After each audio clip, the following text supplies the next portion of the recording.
Yeah, I don't really need any support. I think the answer needs to come from me. I need to make some big decisions, I think. And but I think my recovery, my days are quite spacious when I co-parent and um yes, all of my days recovery based pretty much. I go to meetings, 12-step meetings. I have like I have a mental health coach, a therapist, a psychiatrist who I have to all who I meet regularly, got a sponsor. I've got friends in recovery and you guys on these calls, so I think between it all, there's something every day pretty much where I've got my foot in recovery despite what else is going on. But it sounds like Um, you need a roofer and a mechanic. yeah.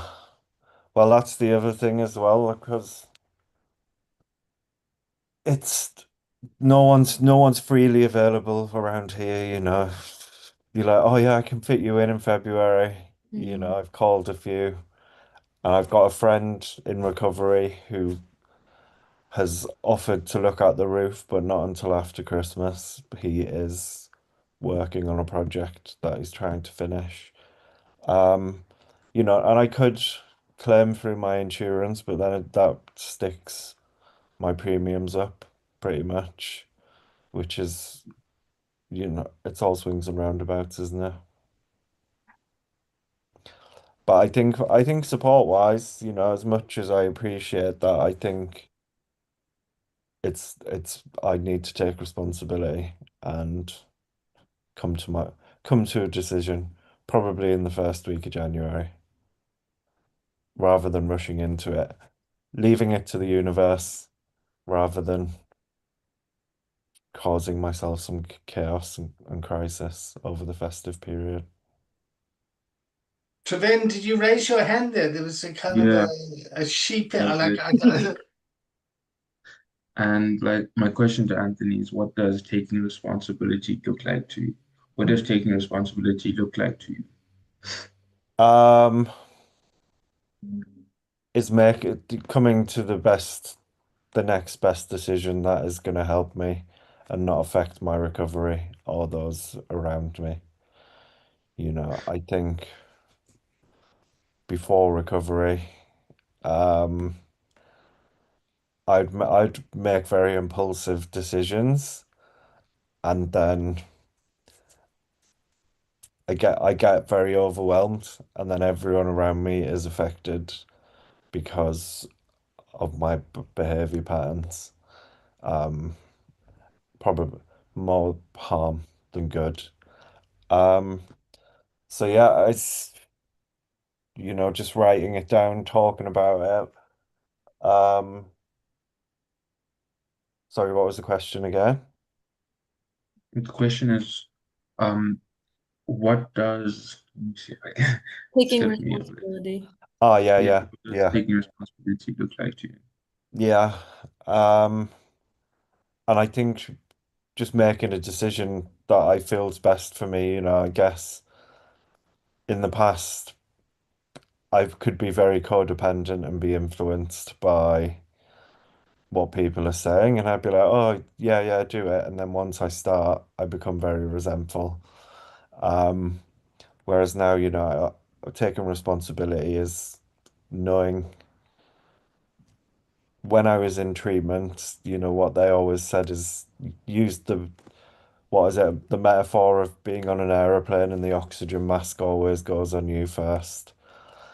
So any decisions, I have to take responsibility for them. They come from me. And I think I'll figure it out. It's not the end of the world. It's not like Mm. the roof's blown right off. There's just some water coming in. And the house was built in the 1800s, so I know that if I leave it, it's just going to get worse and worse. Mm. And what would you need in order to make those decisions? Um, I think I need to get a bit of clarity, probably need to meditate a bit, and as Aurora said, get it all down on paper, speak to a few people, um, you know, a lot of my work's in London because that's where a lot of the tech stuff is. I don't really want to go to London, but maybe I need to reach out to a few people and see what is going on, who I know, and try and get some project work or see what's out there before I make any decisions. And yeah, I don't know. Continue studying in the meantime, and you know, usually all's all right. So I'm just gonna sit on it and see how it all pans out.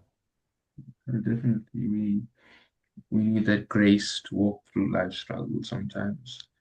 Um, Finally, I actually wanted to ask, um, if you were to make more money, how would that look like?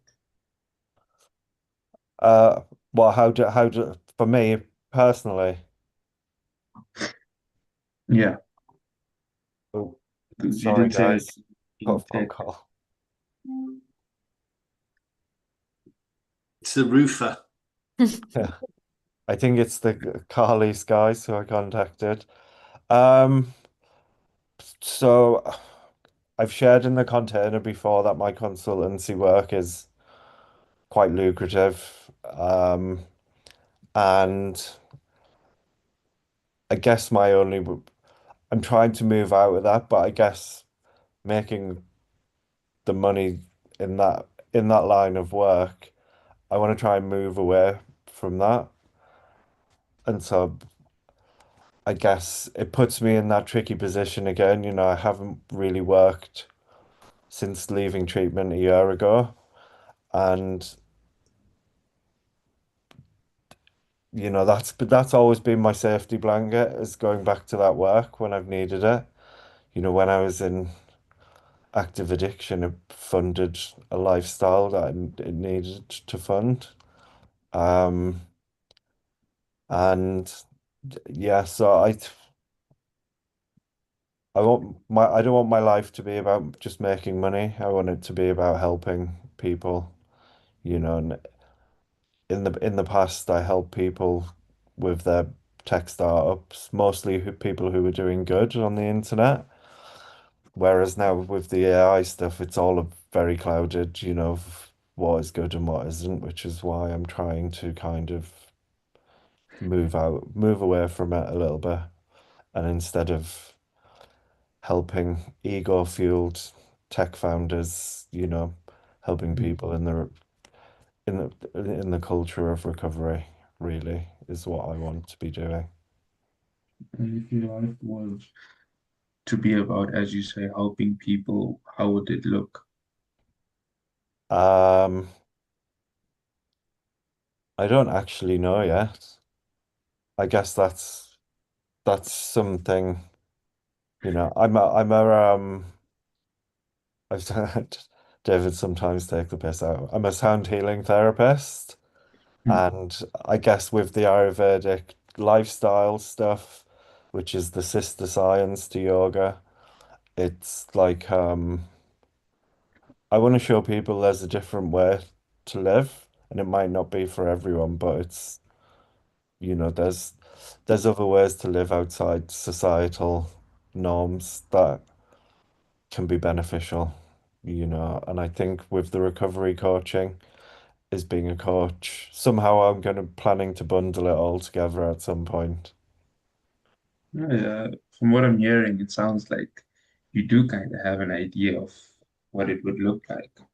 Yeah, and fortunate enough, we were on a session maybe a couple of months ago when David did a bit of coaching on me and a plan of how to apply my coaching using the experience that I've had in my career. Um, and so there is things bubbling away, but I guess none of that is is really short term. You know, I think short term making money, I'm gonna have to dust my tools off and go back to work, as they say. Um, I think my mom used to always tell me, you do what you have to do until you can do what you want to do. Yeah, exactly. Yeah, that's what I feel like. Or maybe it'll be fine. Maybe it just won't rain again until next Christmas after today, and I don't have to worry about the leaks and nothing changes. I continue studying, and Yeah, Anthony, I doubt that's going to happen. Yeah, so just a bit of a sanity check here.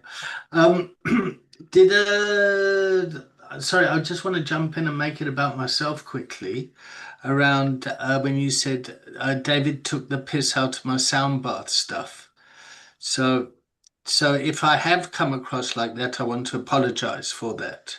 oh, Yeah. it was very jovial. It wasn't like you offended me. You you know, you don't have to apologize. I don't feel like it's been offensive in the slightest. Okay, yeah, I mean my watching you over the past year, you've made some very big decisions.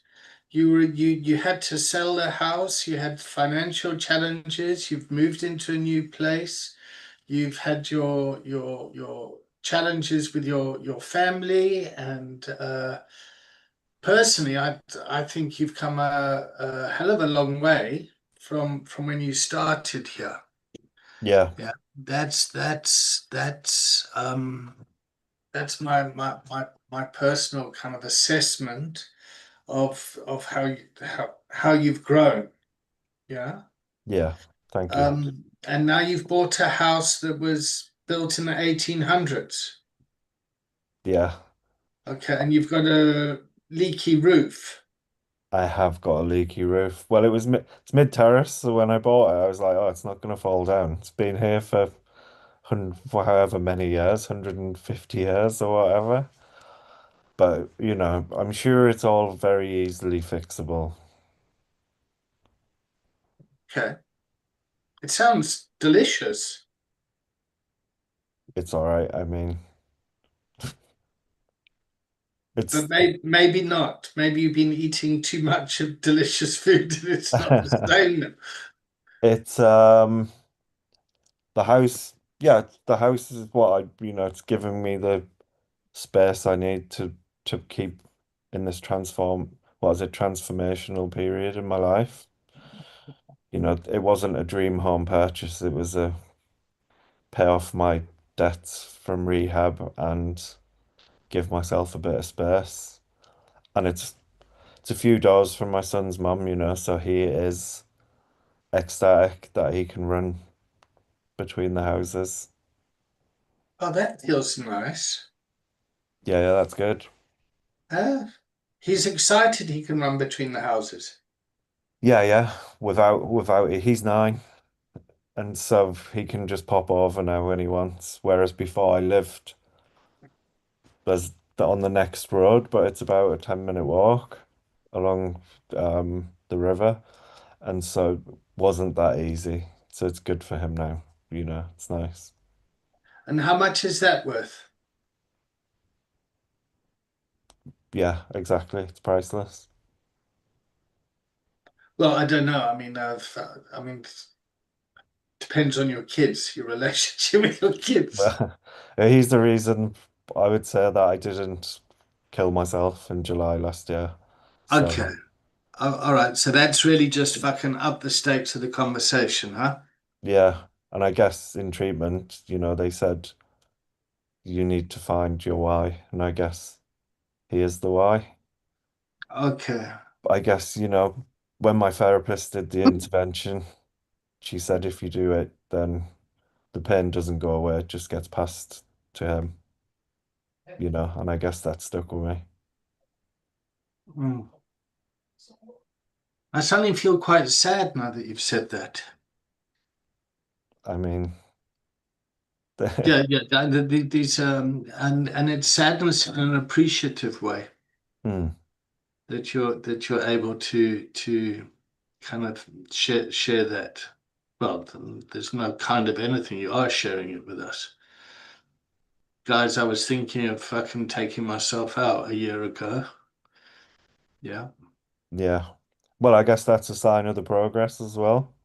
You think, I mean, fuck, you got a leaky roof and a leaky kitchen. Jesus Christ, you're alive and your son's excited to be running between you and the mother of him, and Yeah. yeah, you're getting to do your study stuff that you want to study. Yeah. Yeah. Yeah. And I The guess I cha am grateful for that. the challenge is like, well, I might have to go back into the work environment that I'm not really that keen on to go and make money. Yeah. What did you It, say? Egotistical founders, tech founders. tech founders. Yeah. But I guess, that is quite a privileged place to be in as well. I realize that. Mm.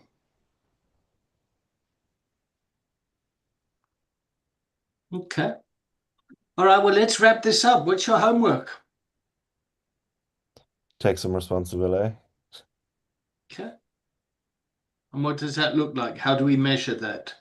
Um, I guess, I need to weigh up my options. I probably should try. It's the week before Christmas, so it's not been easy.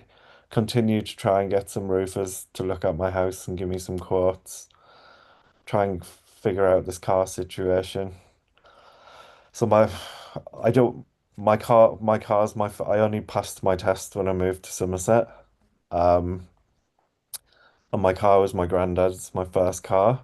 So it's not worth a lot of money now. And I don't want to spend any more money getting it fixed, which is, you know, it's at that point, so I need to figure out how I'm going to get a new car that is more reliable and keeps me on the road. Um, yeah, and a plan of action, I guess. Sitting down and writing it out and looking at my options. And how's your back? Um, so I'm sat with my legs raised at the minute. My back is still flared up right now. I'm exercising, but so where I have the metal implants is settling down, but the way that when it flares up is that there's still damage throughout my spine, and so it's affecting those damaged areas. It has a knock-on effect, and then the muscles that have been compensating for the injuries for 20 years. So it's the actual where the implants are settled, the main part, but it's just having a bit of a knock-on effect. So, but it's getting better.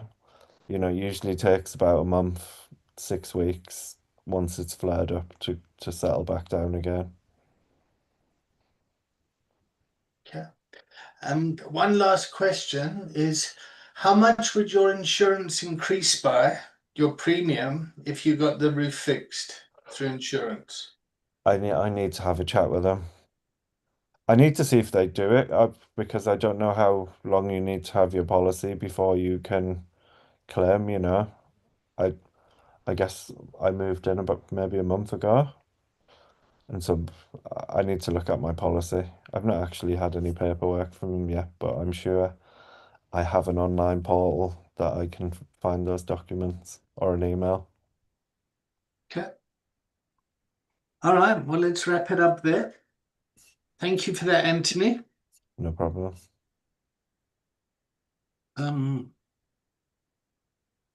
Cool. All right. So what did we learn about coaching there?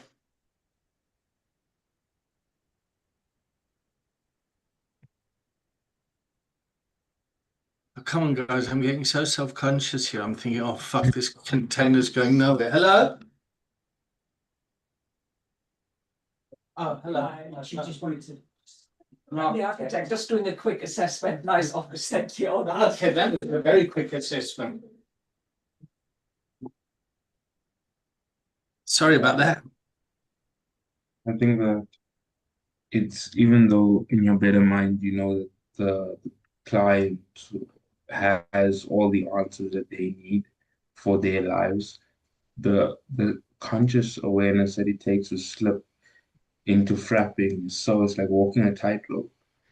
And the whole time, especially when speaking, as you speak, you're like, okay, don't fall into frapping. And so it's like, in a way, it's I'm battling to have it come across as genuine, which I want it to be, without it, because the moment you're so self-conscious about what you're saying and not falling into frapping, everything comes out as not I don't know, it feels ingenuine as I'm saying it, even though I want it to be genuine.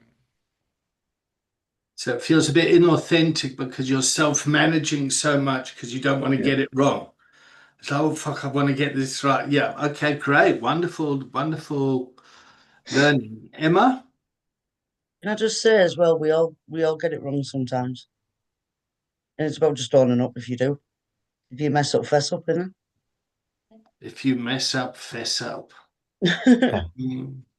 Okay, and then there's no right or wrong here either. Yeah, we're just learning stuff. Okay. What's the energy like in this container this morning? If you were to Okay. give it a metaphor, for me, it feels like walking through treacle. Yeah. Huh? Flat. Flat. Mm. I disagree. I feel pretty like alert, and I'm not like visually invested, but I am very much like taking in everything that's being said. And I think I just don't say anything until I have something important to say, or I deem important. So I could be inputting more, but I don't know. I'm getting a lot out of this. Okay. And that's Travin? where our different styles come in, isn't it? Mm-hmm. Different styles of listening, different styles of learning, different styles of speaking, thinking. Yeah. Travin, what's the energy like in Africa? The energy in Africa is, they say, Kia December. So everything around me is in a bit of a chaos state due to the festive season, but the the summer hasn't quite been what it normally is. Like you're getting colder evenings and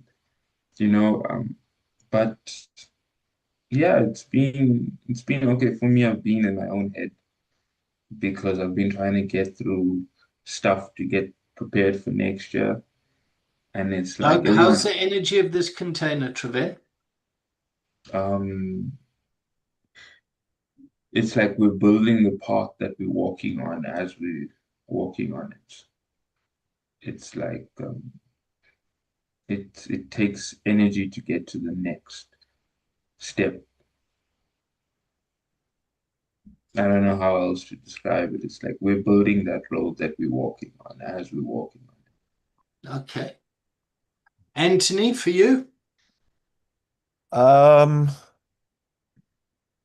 yeah, it was good to talk about it. I think I generally sound quite flat in day-to-day life and very one-paced. But that I think that's just my natural energy. But I feel like I got a lot from, talking about it and sharing it in the container.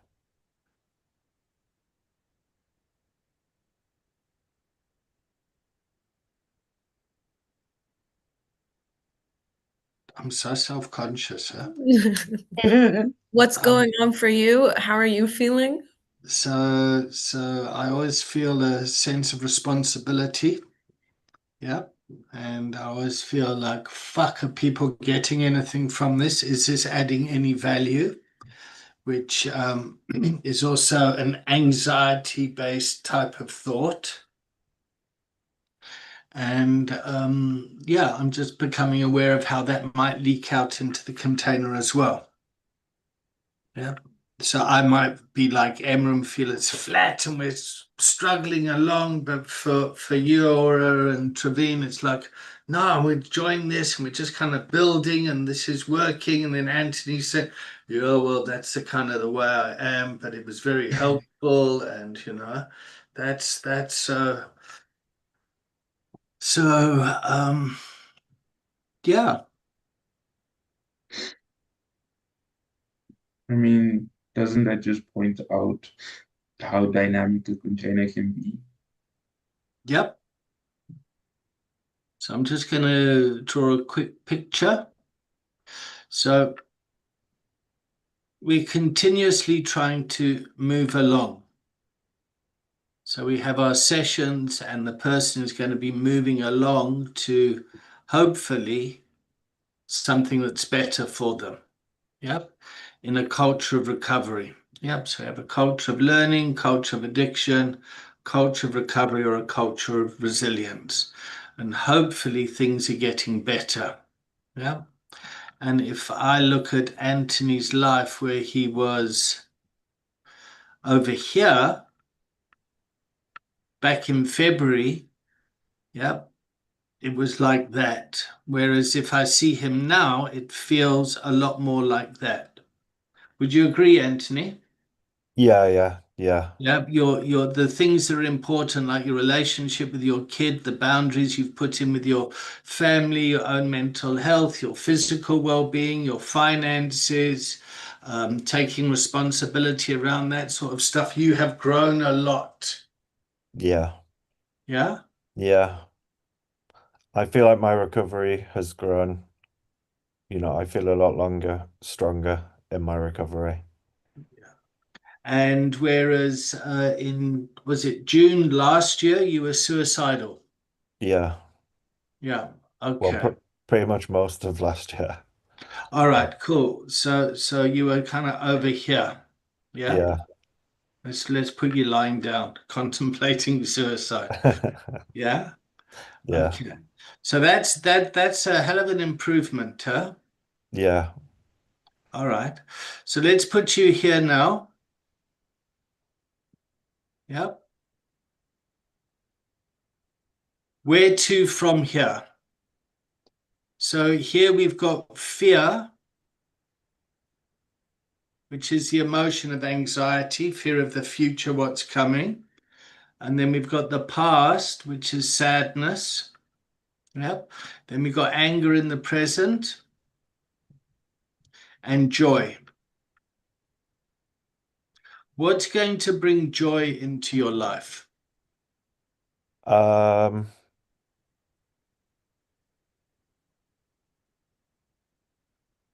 I guess Christmas with my son. Not going to Middlesbrough this Christmas to be Okay, so a bit. staying away from your family, those family dynamics. Yeah. Okay. I think it's going to bring me peace more than joy. Okay. I think it's still a bit sad that my son's not going to see his cousins, and I still get on with my siblings, but I think, yeah, but, I feel peace and very comfortable with my decision. I'm looking forward to a quiet Christmas with, hanging out with my son and maybe some friends and some family who live a bit closer to me than 7 hours away. And how's your relationship with your ex? Which one? Oh, you like me. You've got several of. Well, I've got my son's mum, Yeah. but I've had That's him who all. I meant. Oh yeah, it's great. Yeah, it's great. You know, she has a new partner now. I had a more recent partner. We've always been united for our son, despite all that happened. And I think That he's, feels healthy. yeah, I think it is healthy. Um, and my more recent ex who left while I was spiraling last year, I just put a boundary in. Didn't feel like it was a very healthy relationship. I still do, you know, it might not be forever, but I don't think it is for the time being. And so there's no relationship at the minute there, which I also feel very comfortable with. Cool. All right, well, let's take a break there. Let's have a break for 9 minutes, and then we'll come back at the top of the hour. I think that's going to be what, 1 o'clock for you, Treven? Yeah, Yeah, 1 o'clock. yeah, and it'll be 11 o'clock for everyone else. Okay, cool. Do you all vape? Smoke. Smoke? Yeah, it's from Africa. Smoking. Yeah. Everyone in the UK vapes. I do both, which is even worse. You do, okay, cool. Emma, are you a vapor? No. Okay, cool. No, I'm a smoker. You're a smoker. Unfortunately, All right. What kind of cigarettes? Cigarettes or roll-ups? rollies. It's cheaper. Rollies. All right. Okay. I don't smoke and I don't vape. I'm not as good as you lot. Right. See you all in a minute. See you Yeah, on the top of the hour.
Welcome back, Trevin.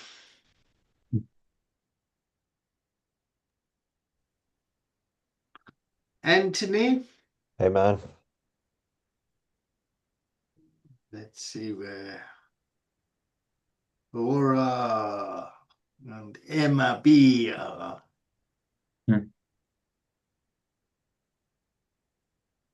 There we go. 11 o'clock on the dot. Great. So quick check-in. David checking in. I'm tired, but I'm good. Trevin. Checking in calm. Anthony. Yes, grounded and grateful, I would say. Emma. I'm checking in happy. Cool. And Laura. Checking in, good. I made peanut butter cookies last night and I just ate one that I brought, so can't complain. Peanut butter cookies. I love the way you say that. It was Okay. good.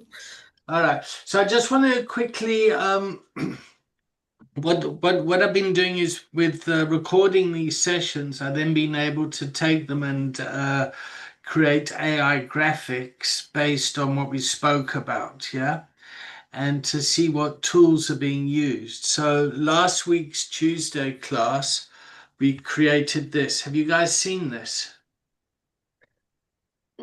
Was this on the group chat? Yeah, I think it was on the group chat. I don't know if Anthony and Trevin would have seen it. I saw two other graphs, Yeah. but no, I don't believe I clicked this link. All right. So basically the agenda was Liam's partner's diagnosis and his stepdaughter's transitioning.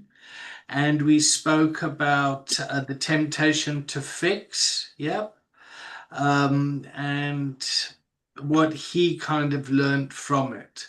So lead with intense curiosity, and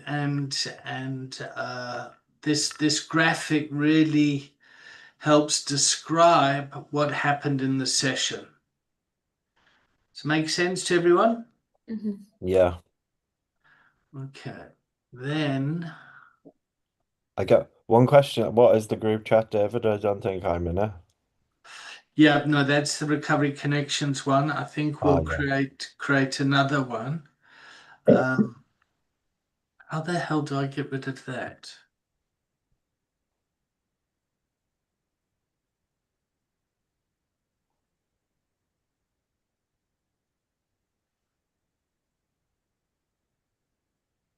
Okay, and this was one of the pressures around coaching.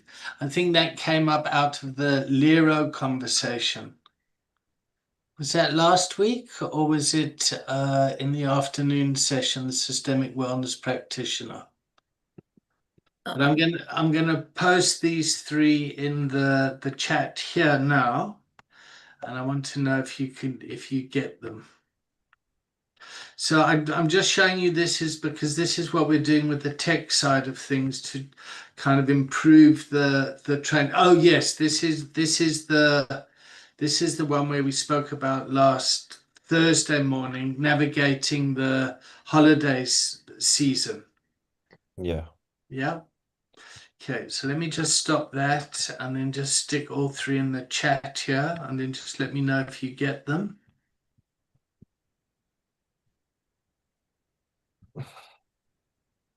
And while we're doing that,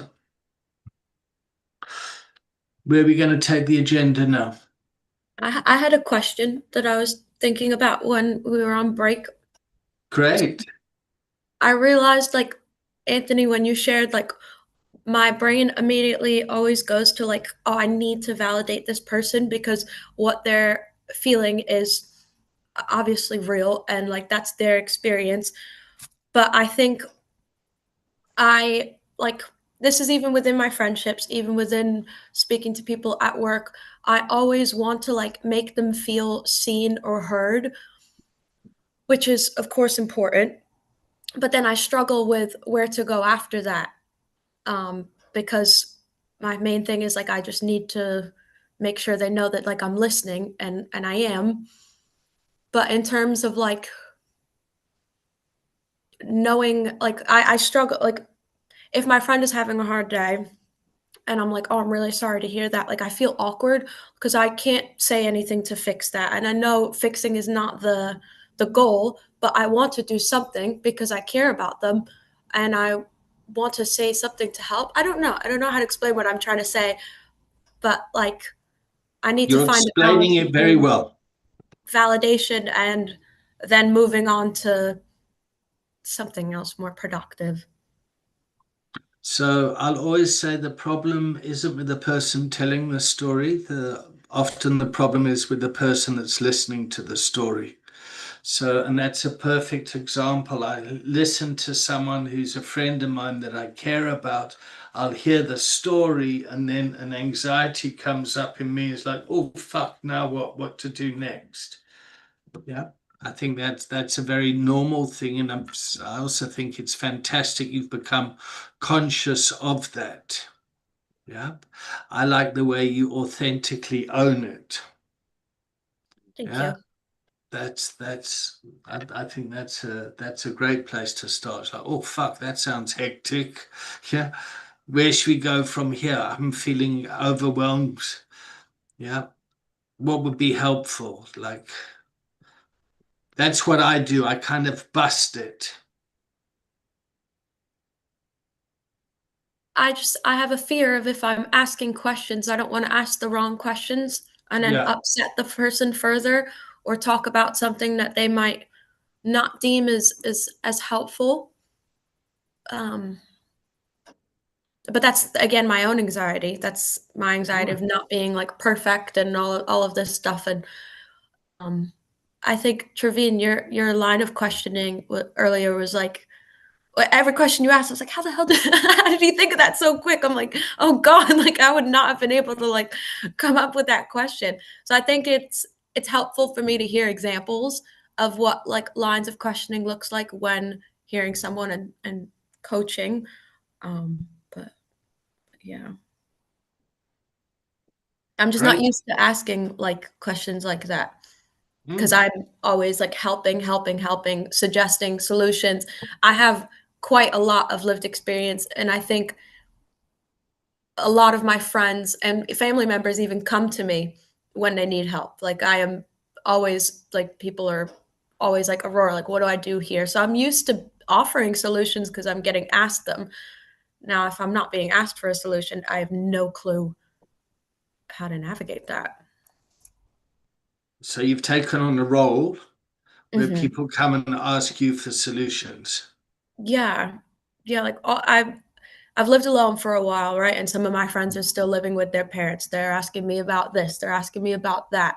Uh, my mom has just recently started therapy, and I've been in therapy for 10 years. So she'll come to me and ask questions about that. Like, there's a lot of different scenarios in my life where people rely on me. And I'm grateful. I'm beyond grateful that people feel safe enough and trust me enough to get this advice and everything.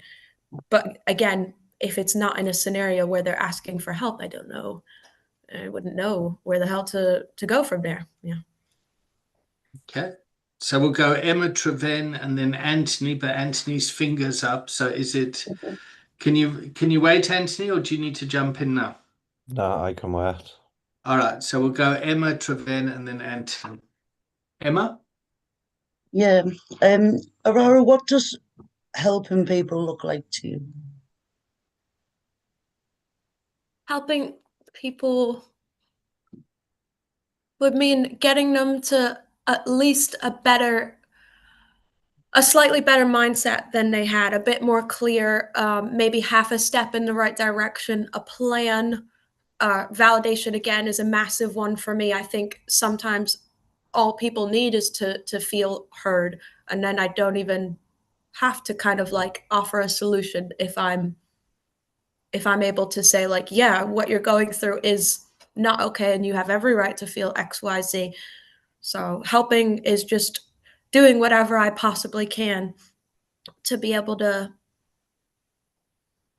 I don't know. I love the people in my life, and they've done so much for me, and I would do anything for anyone really who needed help.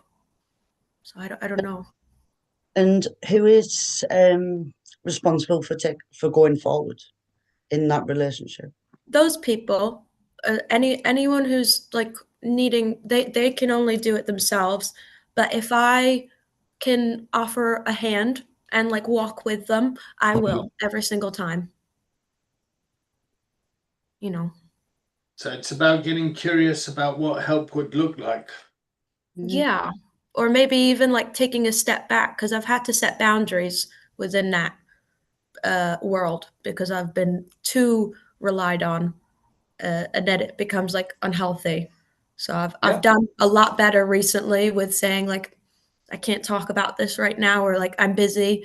Like that was really difficult for me for a while, but balancing like,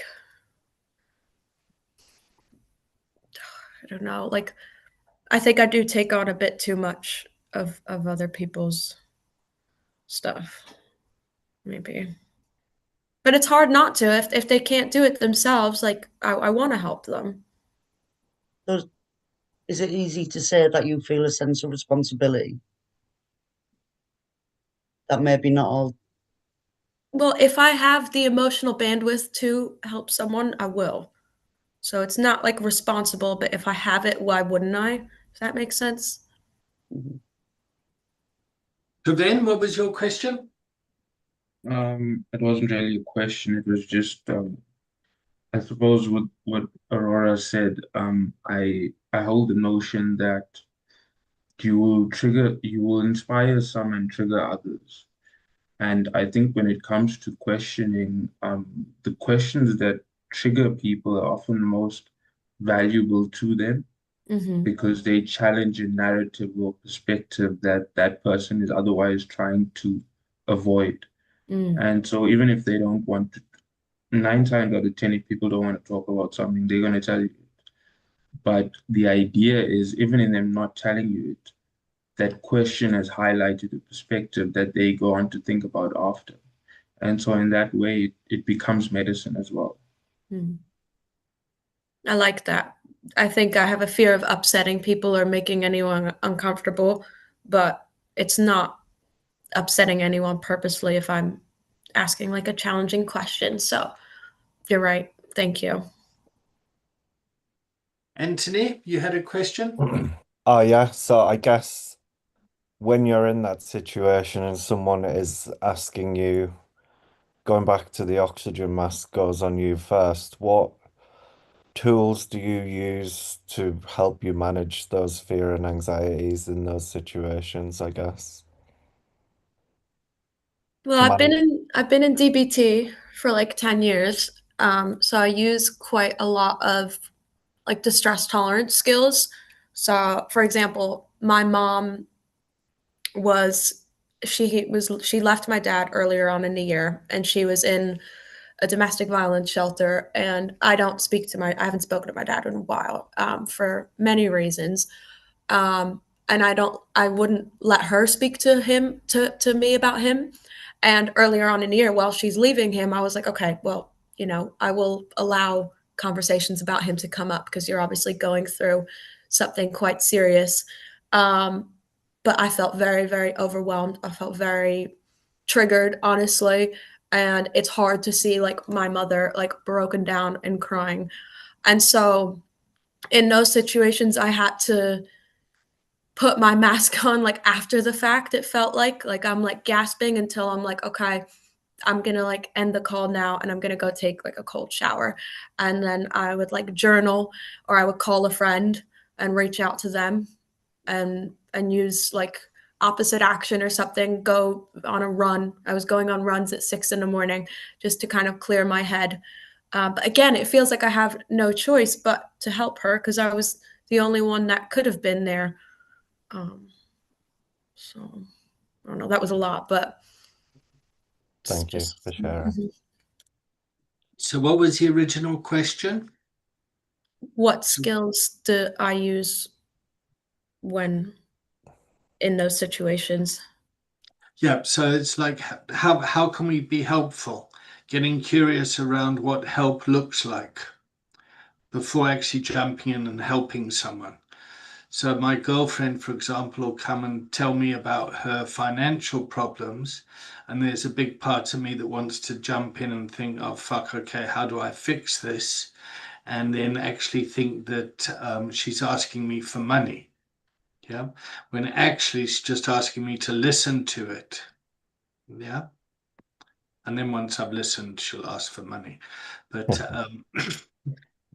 that's the so getting curious about what help would look like. The challenge is for me is when it's family members or people that we're close with, the roles get enmeshed. Yeah. So me and my mother would bond. Our relationship was based around my father, whether he was sober or whether he was drinking. Yeah. And our relationship was when he was drinking, it was like, oh God, have you heard what's happened? Look what he's done now. And when he was sober, it's like, oh God, I wonder when he's going to start drinking again and all the chaos is, you can't believe what he did last time. Until one day I said, Mum, we need to kind of navigate our own relationship around me and you, regardless of whether Dad is sober or drinking. Yeah. So what happened in that situation is me and my mum would try and connect through a common story that was based around my dad's behavior. Yeah. And that was a family dynamic. Yeah. When I'm out coaching in a professional perspective, it's a bit different. Yeah. So, for example, a mother will come to me with her son, yep, who's smoking dope, and the mother is very freaked out that their kid is taking drugs and the kid is just kind of going, it's fine, there's no problem here, all my friends are doing it, da da da da. And then to build rapport with the kid, it's like, you know, you don't have a drug problem, you've got a mother problem. How can I help you with that? Yep. And then the kid will open up and start talking about stuff that is helpful for them. As an example, does that make sense? Yeah. So Yeah. often people ask for help and then we want to jump in because we think we're being helpful. And then we've got to kind of gauge it. Obviously if someone's fucking drowning, you're going to throw them the life buoy. Yeah, you're not going to jump in. Yeah. And other people, I mean, you're not going to say, well, have you tried flapping your arms and taking deep breaths and learning to swim? Sometimes it's about getting people out of the running water onto the side of the riverbank and then getting curious about where to from here. Treven, you had your hand up? Yeah, I had a question for Laura. You mentioned that you feel like it's your only option to help your mother. So I'm just curious, if you had another option, what would that look like for you? She would somehow get help from somewhere else, or I don't know, like someone else could be there for her. But that's not reality. What? If that Anthony, were to jump happen- in. Did you put your hand up, Anthony? Are you finished, Treven? Not quite. That's Oh, okay, then carry on. Sorry, it's just a bit soft when you speak, Treven, and Oh, sorry. I'm a bit deaf. It happens in old age. Thank you. Yeah, that was a Yeah, and for Aurora, I think if she were to get that support from someone else, what kind of feelings do you think that might bring up for you? Relief. I would feel kind of like a weight lifted off my shoulders. I think I would just feel like reassured that like something is getting done. Honestly, I don't think I have all the answers. Like, I know I said, like, my friends come to me for help and my mom and everything, and I'm grateful for that. But I don't think I'm like, this oracle that I sometimes feel like they view me as. Um, so I think if I knew she was getting support from somewhere else, I would feel relief. The feeling of that feeling of being perceived as an oracle can be kind of heavy, I suppose. Yeah. Yeah, that was like a very dramatic way of saying it. But I have like I don't want to like invalidate myself either. Like I do think that I have been through a lot and that's taught me a lot. Um, but yeah, it is like I do feel a bit of pressure from the people around me sometimes to like have the right answers. And while all this is happening, what steps could you possibly look at to better take care of yourself? I would assume so that you can try and achieve a feeling of relief. Mhm. I do go to therapy. I do meditate. I do have like hobbies and things that I do weekly. Um, but I think I just need to set a bit more boundaries. I think boundaries never stop needing to be set. They need to be like readjusted and everything. I've only recently just started implementing them. So I just think I have quite a bit more practice implementing boundaries, and then I should get a bit more relief. Okay, and what do those boundaries look like to you? Mm, Not like not being 100% available at all times, not pressuring myself to respond immediately, and not thinking that I have to have all the right words to say. Okay. Anthony, did you have a question?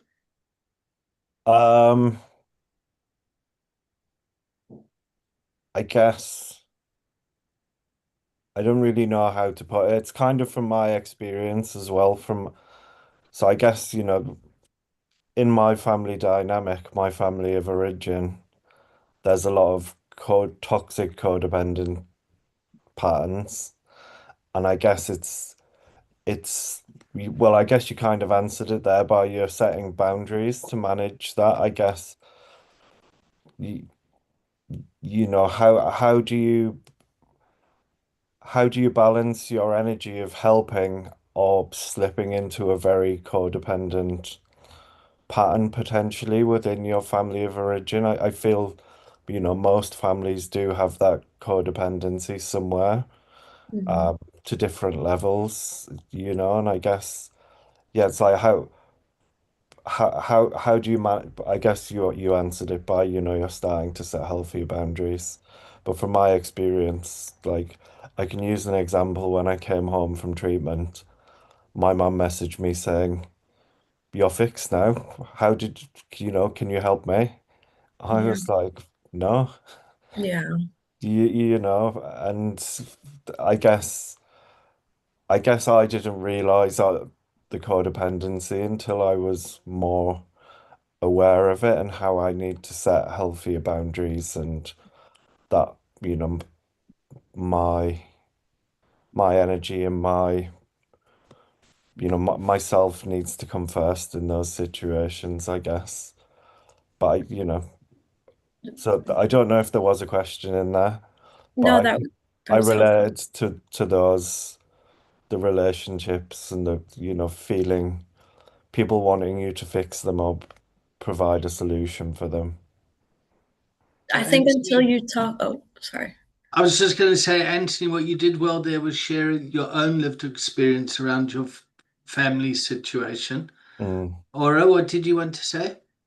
Like until you just spoke now, I didn't even think about the relationship between my mom and I being codependent, because I have a view of codependent relationships where you both need each other and like, you need like it's like a toxic two-way street.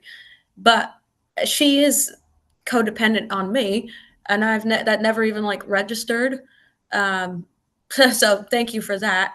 Like similar situation. Like I left my relationship that was bad, and then she's left hers, and now she's like asking me about, like, she wants like me to fix her. So I didn't even like think about that in that lens. But yeah, like I do have the right to just say no. Like I'm still working on myself. Like I don't have that. So it's just that's given me quite a bit to think about. I don't know why I didn't think it was codependent, but yeah. Thank you. So in my family system, I got set up as a rescuer. Yeah, and I took on that role. And I filled that role very well for many years until it wasn't working for me anymore. And then I needed to become the angry son. Yep.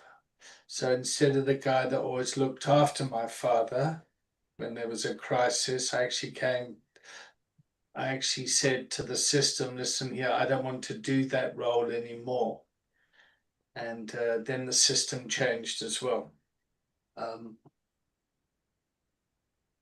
So it really is important to get the systemic lens as to what's going on.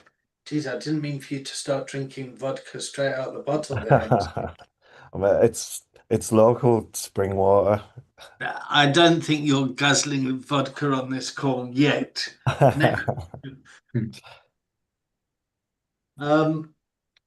it's, I mean, it's a bit like when I was in IT support and you go to a dinner party and people say, what do you do? I say, oh yeah, I fix computers. They would go, oh, I got this computer at home and da da da da da da da. Yeah, or you go to a dinner party and somebody tells you they're a doctor and you suddenly kind of go, oh, I got this rash here. Can you have a look? Yeah. So,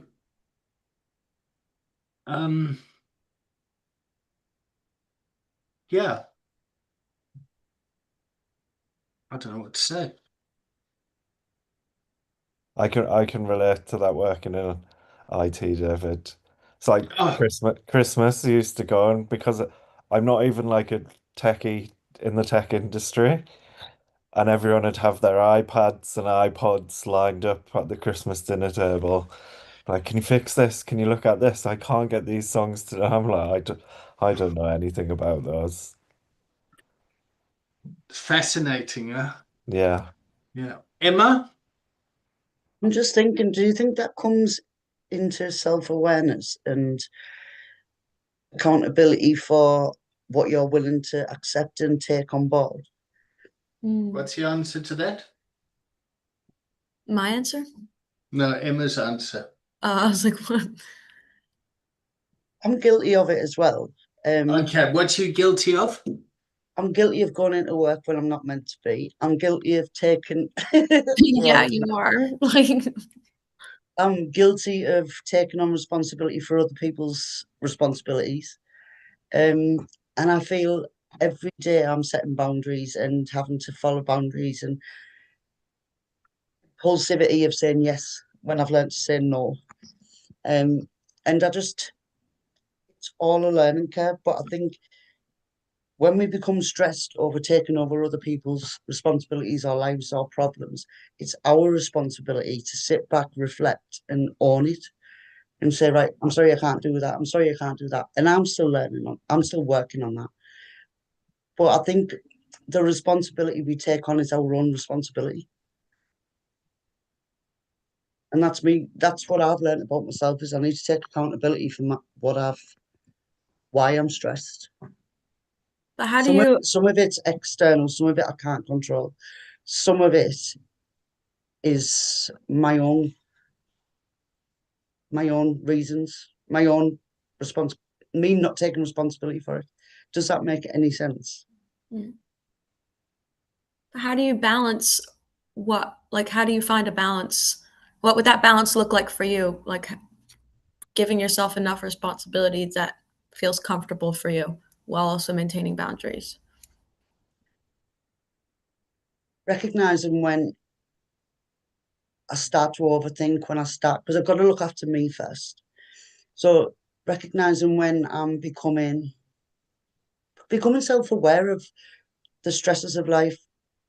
Do I need to get stressed over that? What's prioritizing and setting those boundaries for prioritizing to keep me well and to be able to do what I do at the best, quality.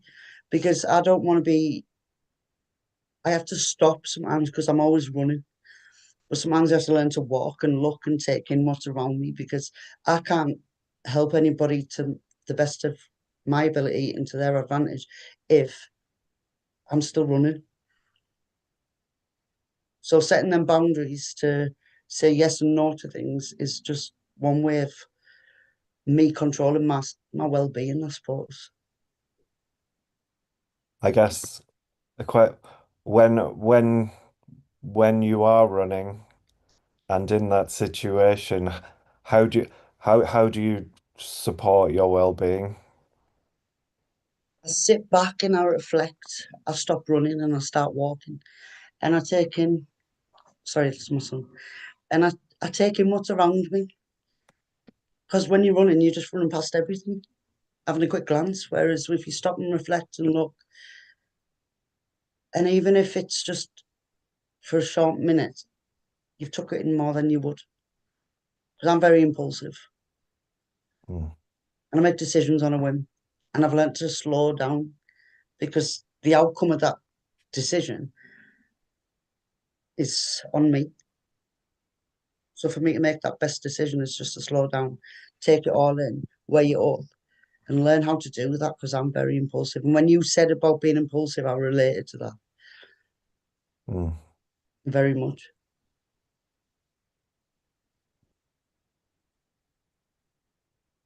So with regards to helping people, I feel I have to stop and sit back and think about the best way to do that.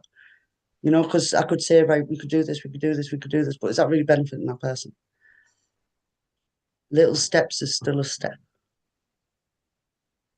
And I've gone off on a tangent there, haven't I? I think it was good. It was insightful. Yeah. My thing is, you say that you're impulsive, and yet at the same time you say that you've learned to slow down. Mm-hmm. So what do you think that you'd still be, well, do you think that you'd consider yourself compulsive? Yeah. But I've also become to recognize that within myself. So I know when there's times to be impulsive and not be impulsive. Like, if it's hard to explain, I can't get the words out. You're doing Well, great, yeah. Emma. My personality is still impulsive, but I've learned that about myself. I think it's becoming self-aware, becoming consciously competent in that. So becoming consciously competent about where you're unconsciously incompetent. Yeah, Yeah. So and then I, becoming I competent. yeah, I completely relate to that, Emma, because I'm very impulsive and do things on the minute. Yeah, it's good, and I'm unconscious around the impact that often has on the system and things around me. And then I charge off, and then I stop and I look around and I think, where the fuck is everyone? Yeah, And I haven't built the relationships to bring everyone along. So on one hand, I might think that I'm being helpful, like here's a problem, let's go off and sort it out. But I haven't spent enough time collaborating with the system on how are we going to get through this. What is actually going to be helpful here? I always say run with the idea, slow down with the process. Oh, geez, you're so fucking deep. That is, run with the idea, slow down with the process. I love that. Run with the idea, slow down on the process. Because you're saying, David, in my head is, fuck it, just go ahead and do it. Okay, well, I'm going to have that idea, but then got to get there. Praveen, how are you finding today? I'm enjoying it. I'm What enjoying it. what's working for you? I think the curiosity to understand the dynamics at play. Um, I think more so than looking for solutions, I'm kind of just looking at how each piece of the puzzle will kind of fit into somebody's life and what that piece means for Where do you want to be in 10 weeks' time? them. In 10 weeks' time, I would like to have this qualification and start putting it into use. I've been at the clinic for quite a while now, almost going on a year. And so I would like to be more effective in that space. But also it grants me the ability to help others as well as kind of increase my help me earn a living better. What's your role been at the clinic? My role at the clinic, well, sometimes I fill in when people don't have, well, let's say Gus needs a group and he can't do it, then I'll do it for him, or that sort of thing, or I'll help assist with certain needs of the clients there, stuff like that. I'm very expendable. Okay, If so you Zara, haven't been a patient. no. I haven't been a Okay. patient. Oh, all right. I just wanted to okay, so you're all right. And are were you doing an internship there? Were you a SACAP student? Yeah, I was a SACAP student last year. And then after that ended, I gave it a few months, and then now I had a calling, for lack of a better word. Like you Okay. need to go back there. And that's how I ended up back in that space. Okay, all right. So just so everyone knows here, the SACAP is the South African School of Applied Psychology, and people need to go and do an internship to get some work experience. Yeah, okay. So Treven, you had a calling, something inside you said go back to the clinic and do, and now you're studying this recovery coaching. Yeah. Yep, okay. Great. So I'm just trying to work out what's going to be helpful for you doing this education here in your career going forward in I, say 10 weeks time. So yeah. I've got something to kind of walk with you on that's going to be helpful. All right. That sounds awesome because with me, I think from a very young age, I've always been fascinated with substances. Okay. Why do people use drugs? What drugs are they using? What do those drugs do for them? And for the longest time, I remember I'd be like 12 speaking about DMT, and my mom would be like, "What's going on with you?" You know? And I always had this fascination towards it. And I think I do believe in the universe and the way that it works. And I think I went to SACAP and I found myself in a clinic for addiction and recovery. And then I decided to go back. And now I find myself doing this course. And it's like things that happened 10 years, 12 years ago are suddenly clicking in my mind. Like, Okay. okay, that happened then, but look at the benefit at play now. And so I think this process has just been beautiful for me overall. Okay. And have you had experience with psychedelics? Yeah, Yeah. I've had experiences with mushrooms, Okay. um, DMT, um, marijuana, of course, and yeah, I find that, and I'm not saying God do psychedelics, but there is definitely a benefit. But that benefit needs to be within context. It's not the same as going out and eating 4 or 5 grams with your friends at a party. It's what is your intention? What are you battling with? What are you hoping to achieve from the experience and reintegration and stuff like that? Okay. So you're curious around plant medicine. Yeah, I've Yeah. actually got a book called African Psychoactive Plants. A business that I'm doing at the moment is I make rooibos teas. So I've got one for sleep, one for pain, one for energy, one for focus and clarity. But ultimately, it's rooibos as a base, and then it's got different organic herbs and stuff like that, and the corresponding mushroom to give you the best synergistic effect. And so I blend all of those myself, and I've been marketing them. They're going to be on Takealot pretty soon. So my passion kind of lies in alternative medicine. That's not to say that we need pharmaceuticals from time to time, right? But if a tea can help you with pain management rather than two still pains or three still pains every day, it's the lesser of the two evils. And so this is my goal to explore, because, and I'm kind of just rambling on, but the way we've come to view substances is very, heroin is evil. And for, in my mind, heroin is just a substance. It's an analog, and if used accordingly within the right context, it'll give you a benefit, right? Do you know Carl Hart? I don't. Professor Carl Hart. He's from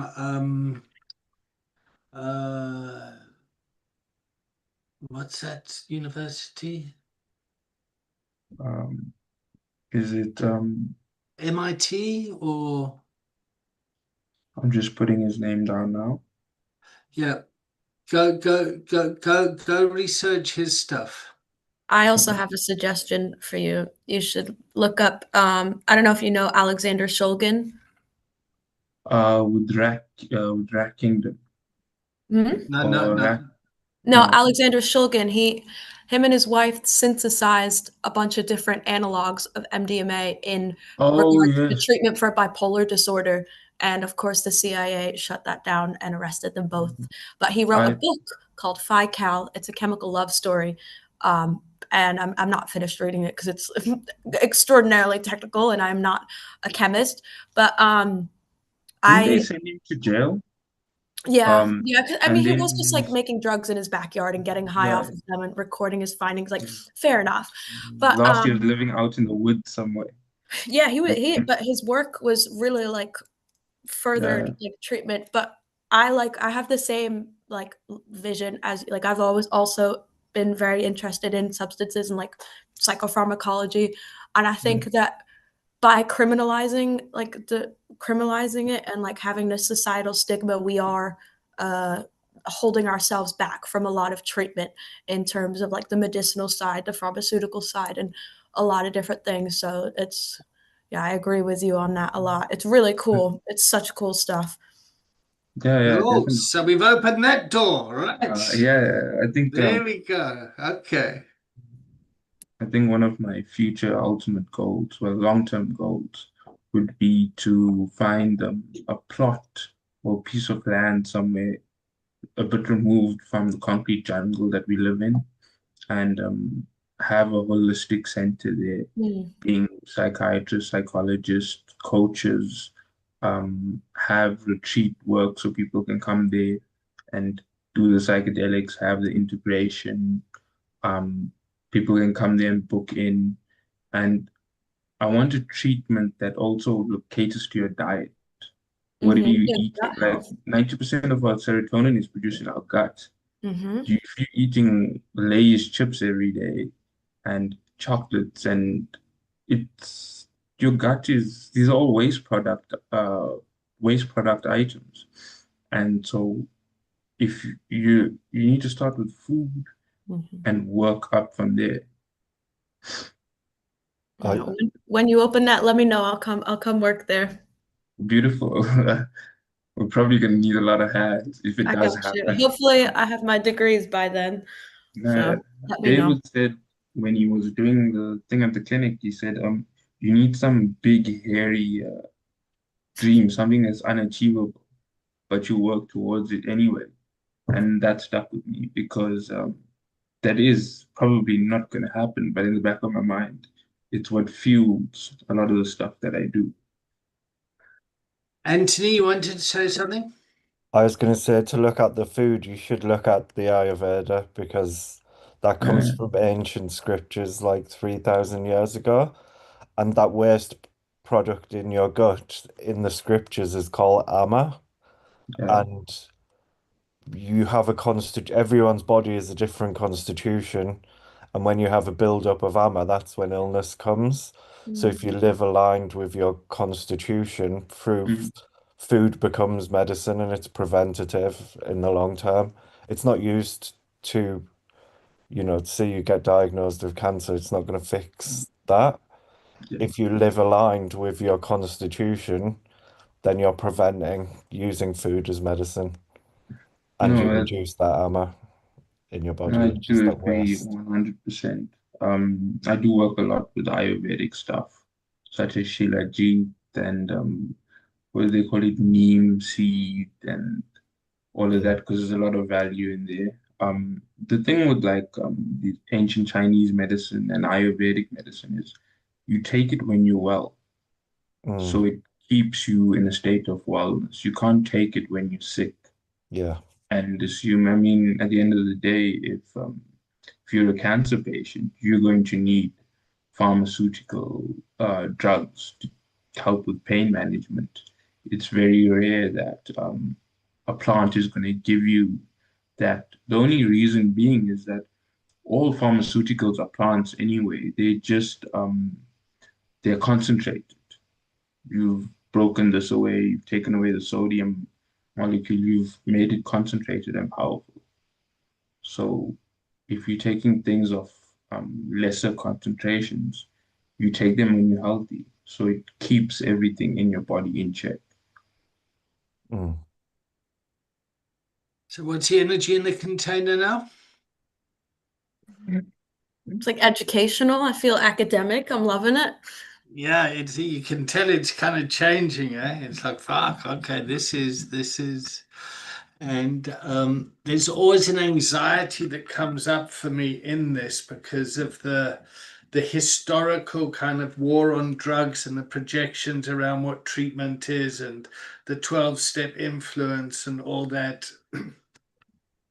And then if you look at Australia, for example, they've legalized MDMA, and they've really gone down the plant medicine type of healing, and they've just banned social media. So it's like, fuck, okay. Um, yeah, so I and the importance of being able to coach and have these conversations is to be able to align with your client because they're going to have all this stuff and knowledge already. mm. I think one of the most incredible things that made me look at those other alternatives is that those kids who were stuck in the cave in Thailand, the way that they got them out is that they used ketamine to get each one of those kids out so the divers could. There's a documentary on the National Geographic about it, and it was the first time it had ever been used. So they gave all of the children a dose of ketamine so the divers could get them all the way back down through that tunnel using the rope without them panicking and basically tranquilized them. And then when they got to the other end of the cave to safety, there was ambulances and things to take the children to hospital to be checked. Oh, wow. So they gave them ketamine to dissociate from the panic that their Yeah, yeah, bodies yeah. would. Wow. Because the holes were so small in places in the cave that if you panic, your body expands. And so Oof. that it could have been very unsafe if the diver's trying to guide a child. And so the way that they used it, which was the first time it had been done, was that they used ketamine. Wow. And That's then really interesting. after that, it made me look at it a little bit differently. It's quite a good documentary if you're ever wanting to watch it. My friend got ketamine, and well, this is back in New York. She got ketamine infusions for her treatment-resistant depression, and she is a changed woman. Like she's like able to like move past it now. She only did it for, I don't know, not that long, but I don't know. They have a lot of stuff experimental wise in New York, especially like for medications and stuff. It's just crazy. But I think like, yeah, I also have the same stigma with like the war on drugs. Like it's like this black and white, like drugs are bad, not doing drugs is good. But again, you're eliminating all that gray where it could be like medically helpful. So yeah. And on that note, we need to start to check out because I got a call coming up in 10 minutes. So check out with one thing that you're learning today and what your homework is. And are we meeting next week? Who wants to go first? Yes, we'll meet next week, the 23rd. David, check out with Joy. I noticed that I got so excited when we started talking about the psychedelic drugs. I thought, ooh, we're going to this place now. Great. I'm checking out, feeling good, getting more comfortable, like speaking and stuff. And I learned that I need to just set a bit more boundaries within myself so that I can then better help myself and other people. And then homework, I do want to set myself homework. I want to be kinder to myself. I want to not expect perfection, and I want to continue my journaling. Thank you. Was there anything else? Did I miss something? Like, No. I was like, Well, wonderful. Who's next? I can check out. Still feeling grounded and grateful to be here. You know, I feel like every container is very different and there's something to take away from them. Homework is to make some decisions, maybe. I'm probably going to put it off until January. But yeah, there's a few things to do. I need to continue reading the coursework. And I guess the one thing that I'm struggling with is finding people to coach. So I need to be more proactive in finding someone to coach to get me more hours so I can finish this qualification. Thanks, Anthony. I think I'm checking out quite hopeful. I didn't expect that this would be the context in which I'd be speaking about psychedelics. So it adds a bit of hope to what I'm seeing in the future, I guess, and that it can be discussed in a certain place. So yeah, I'm checking out hopeful, a bit excited, and yeah, grateful to the container. Been a beautiful one today. oh, Emma, you're muted. is you muted? I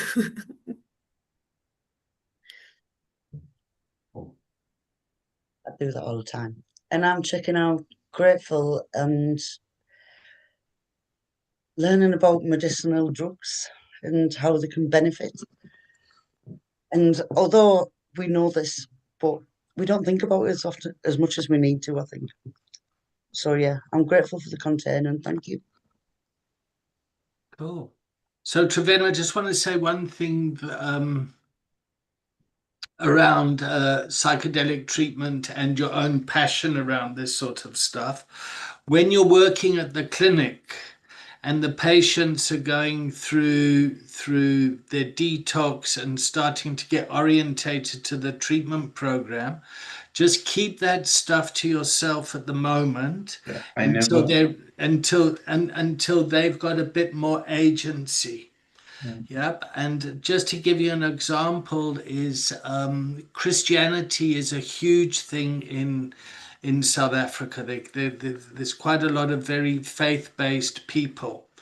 And we'd get people that would come in that would go to the nursing station, Yep, for alcohol detox, and the next minute the doctor or the nurses are saying, "Can we pray for you? Can we?" And then they would project all that kind of religious stuff, and we had to stop them on that and really just take the medical path of detox first, then the psychology, the learning stuff.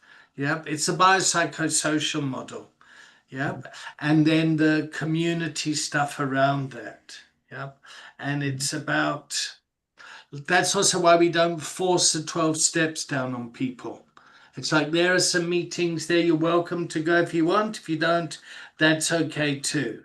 Yeah. Yeah. I never actually bring it up with the patients because firstly, they're not in the mind frame to understand that within the context of which I'd be saying it. And so ideally when patients are in the clinic, their job is to get back on their feet and start getting well. And yeah, I do understand that it's not the time or place for it. And our culture of the clinic has had to change many times over the years, because they legalized marijuana in 2019 in South Africa. So it was no longer illegal. It became legal, and it changed our treatment process. And then also in 2005 or 2006 we had a San Pedro cactus growing in the garden, and we didn't know what it was. And the next minute, this fucking patient that was psychotic when he arrived, next thing he's cooking up this cactus, and he was fucking psychotic running around the garden. We didn't know what the fuck was going on. We were so we're learning as we go along as well. Yeah. Okay. Great. All right, everyone. Thank you very much. See you all next week. And yeah, in fact, me verbalizing that was more my anxiety about feeling judged by the professionals out there, thinking that, this is, oh my God, they're talking about that stuff. Yeah. So are we meeting on Thursday or no? This Thursday, yes. Okay. Yeah. Okay. Sounds good. All right. Just, Bye, everyone. Thank you. Bye.